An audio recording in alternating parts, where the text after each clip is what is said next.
রেশমি মোচা বানিয়ে দেখাচ্ছি। গরম তেলের মধ্যে পেঁয়াজ কুচিগুলো দিয়ে দিলাম। এবার এটাকে এভাবে কিছুক্ষণ ভেজে নিতে হবে। বেশ লাল লাল হয়ে এসছে পেঁয়াজগুলো। এবার সেদ্ধ করা মোচা দিয়ে দিয়েছি। এর মধ্যে 1 চামচ লবণ গুঁড়ো, 1 চামচ কাশ্মীরি মির্চি দিয়ে দিয়েছি, আর একটু হলুদ গুঁড়ো। এবার এটাকে কিছুক্ষণ এভাবে কষে নিতে হবে। ভিডিওটা ভালো লাগলে সাবস্ক্রাইব করে দেবেন। এবার এর মধ্যে 1 চামচ মিট মশলা দিয়ে দিলাম। এবার এভাবেও কিছুক্ষণ কষে নিতে হবে। এবার এর মধ্যে 1 চামচ সস দিয়ে দিলাম।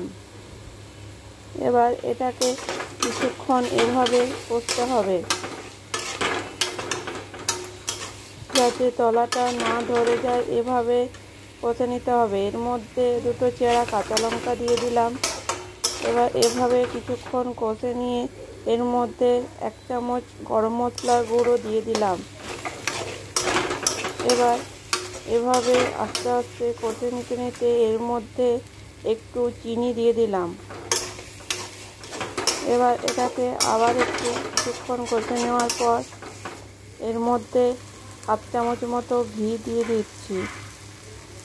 এবার এটাকে কিছুক্ষণ এভাবে কষে নেওয়ার পর রেডি রেশমি মোচা।